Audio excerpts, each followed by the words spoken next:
This lesson this week is we're going to be talking about the Cold War and decolonization and sort of just the post-war world, such as it was.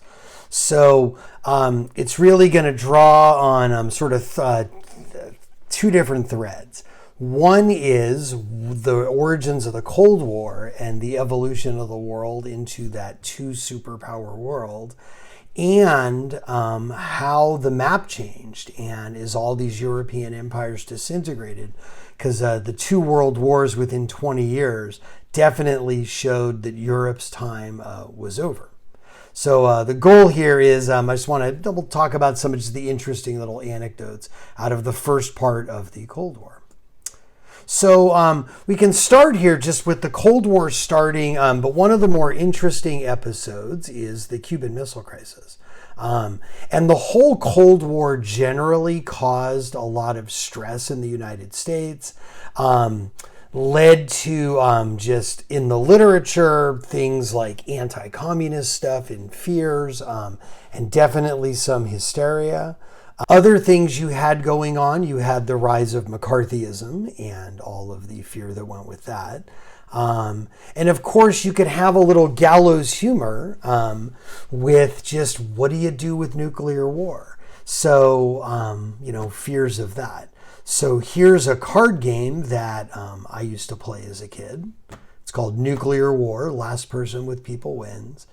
And then here's a comedian named Tom Lehrer in 1959 singing a classic called We Will All Go Together When We Go. I always like to end on a positive note, so here is a rousing, uplifting song which is guaranteed to cheer you up.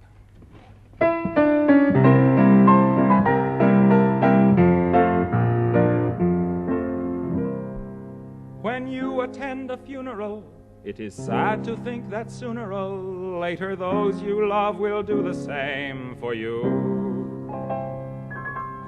And you may have thought it tragic, not to mention other adjectives, to think of all the weeping they will do. But don't you worry, no more ashes, no more sackcloth, and an armband made of black cloth will someday nevermore adorn a sleeve.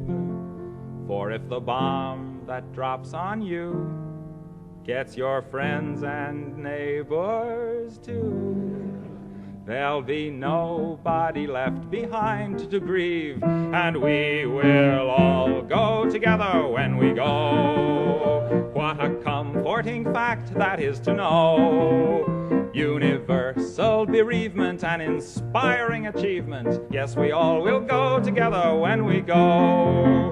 We will all go together when we go. All suffused with an incandescent glow. No one will have the endurance to collect on his insurance. Lloyds of London will be loaded when they go. We will all fry together when we fry. We'll be French fried potatoes by and by. There will be no more misery when the world is our rotisserie. Yes, we all will fry together when we fry. We will all bake together when we bake. There'll be nobody present at the wake. With complete participation in that grand incineration, nearly 3 billion hunks of well-done steak. We will all char together when we char, and let there be no moaning of the bar. Just sing out a Te Deum when you see that ICBM, and the party will be come as you are.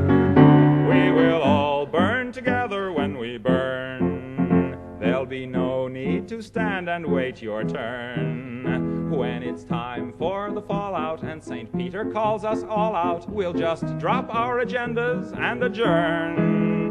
We will all go together when we go. Every Hottentot and every Eskimo. When the air becomes Uranus, we will all go simultaneous. Yes, we all will go together when we all go together. Yes, we all will go together when we go.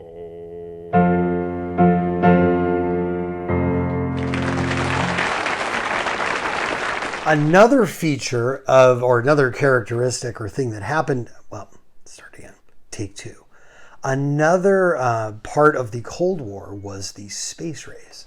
And of course, that involved the Russians launching Sputnik and the United States feeling they needed to catch up. So this here, since we've all been under lockdown for a bit, this is a Lego model of a Saturn V rocket that my son built. Rather tall, obviously not to scale. These things are large. But this was when we caught up. So this is when John F. Kennedy famously put his challenge out there that we will get to the moon before the decade is out. I also gave us one of the great lines that I like to say, because he said, "We do not do these things because they are easy, but because they are hard." And I use that line anytime a student complains. We're going to talk about China now. So China experienced a lot of tumult in the Cold War, in no small part because of its revolution. So the Chinese Revolution had been going on for many years before this. But in 1949, the communist Chinese were able to take control of mainland China. And they were led by Mao Zedong, who you can see pictured here. And he was from the province of Changsha, China, which I'll explain importance of in a little bit. But Mao, when he took power, was very much the George Washington of China. But he felt this need to, his role model was Joseph Stalin. So he was going to do everything Stalin did. So he tried something in 1958 called the Great Leap Forward, which was this crash industrialization process. And the idea was that all the peasants would melt down their tools, and then he would give everybody a steel furnace, a backyard steel furnace, and they would make steel in their backyard. And of course, that you can imagine how well that went, is the peasants melted down all the tools, could not bring in the crop. They ended up with no workable steel, and it was one of the worst famines in world history. Millions and millions died. So Mao, in the years after that, got a little sidelined and sort of got, kind of like the grown-ups were like, well, thank you for the revolution, but you're not so good anymore. So Mao was just not the kind of guy that can handle being out of the spotlight. So in 1966, he organized something called the Great Proletarian Cultural Revolution.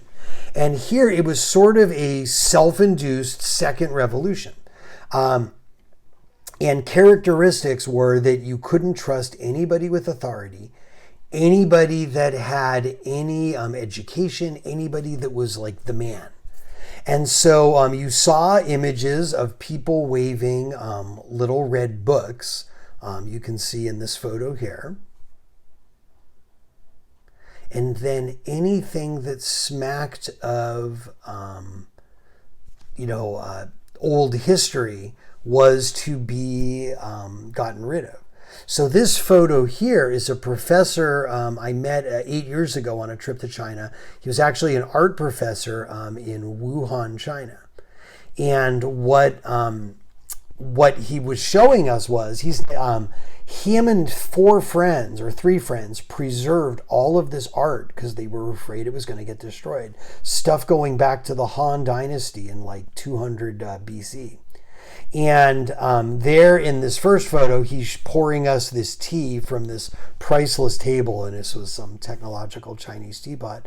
But in this picture here with the camel, you can see that was an important, like one of the only times that really showed like cultural diffusion, kind of like the three wise men with Christianity. And then what happened was him and his friends buried this art, and he was the only one of the four to survive the Cultural Revolution. And then he basically dug up the art and had preserved it. But this was very much the cult of personality similar to Stalin. And so here, this was a trip with some teachers. Here is two of my friends, Justin and Manny, and they are out front of a lunch place we had where the theme was cultural revolution. But given that, thousands and thousands of people died, where the lunch theme was all this propaganda posters and things, it was a little kitsch for something so violent. But that billboard of Buddha, back in the day, that was a billboard of Mao. So ultimately, part of the features of the Cultural Revolution were shutting down all the schools. Literally, there were no schools in China for 10 years. I met with the president of a teacher college, and they were still dealing with the fallout from that. And it doesn't end until 1976 when Mao dies. Now, that leaves a rather complicated legacy because your George Washington figure caused a lot of death and destruction. So how do you talk about that? So Mao in China tends to be more useful as a symbol than as necessarily debating his complex legacy. I think it's changing now where they're even less willing to talk about it under Xi Jinping. But when I was there 8 years ago, the standard line I got whenever you talk about this was, well, Mao did some good, did some bad, but we're about the future now, so let's not talk about it. But really what's interesting is he's become a little bit of just a tourist attraction. So a couple things I've been able to get. So when I was in China, there was a Mao store in Beijing, and I was able to pick up this satchel that just, it says the slogan is, he gave his all for the people. And so this is one of the little pouches they like to carry around in like China, and especially in the Cultural Revolution. The Red Guards, his little henchmen did. When we adopted my daughter, who's adopted from China in 2002, I actually found this little alarm clock. It's broken now, but back when it was working, I just don't know how to open it up. You would wind it and the little figure would wave the little red book, which was, of course, the symbol of, there's video of people waving little red books. And then you just see his likeness everywhere. So they built this statue on Orange Island that shows the young Mao, and it's like enormous. I called it Mount Rushmore. MAONT is kind of my joke. Then out front of his college, the Yulin Academy, which is perfectly preserved, his dorm room, you can see all that. There's a statue of Mao, another famous statue. Most notable for this statue, it's semi-famous, but this next statue, the Martin Luther King Memorial, was actually carved by the same person. So some stylistic similarities. And then here in Tiananmen Square, you can just see Mao image just being there. And the picture hangs without context. He's on all their money. Now, another legacy of Mao was he encouraged everybody to have lots and lots of kids, to have Russia or have China be competing with the world. But a legacy of that was overpopulation. So after Mao died in 1976, they instituted a couple years later the one-child policy, which meant you were only allowed to have one kid. They made some exceptions. If your first kid was a girl, they would let you have a second kid, but that was it. And they literally would go around villages, checking people's times for their menstruation if it was missed. So my daughter is a legacy of that, because in China, going back to, I think, even Confucian ideas, you have this embedded sexism in the culture, and especially because sons were considered your retirement plan. And when a woman gets married in these Asian cultures, she officially joins the male's family, and so is then not available for that. So people didn't want to have girls if you're only allowed to have one kid. So there were a lot from about, I'd say, the early 90s up through about 2007. There were just lots of abandoned Chinese girls. And my daughter, Emily, we adopted. So this was such a growth business. We adopted her in 2002, that here's a picture of her at the White Swan Hotel in Guangzhou. And Mattel actually was giving us, we have this adoption Barbie, which is sort of inappropriate for all kinds of reasons, but it's a Caucasian Barbie with a little Chinese baby figure. And then here you can see my wife, Stephanie, with our daughter in 2002 when we adopted her. And then we went back to the same room in 2018. And so China today is this mix of communism and capitalism. So when I was in Wuhan in 2012, it was the anniversary of the Communist Party, I think the 70 or the 100th anniversary. And so in Wuhan, they actually had this mall where they had all these hammer and sickle Russian flags down the street. And I saw one and it was waving in front of a Ralph Lauren polo store. And is that not the perfect symbol for China? Which is the way one of our guides described it, a capitalist flag on a communist pole.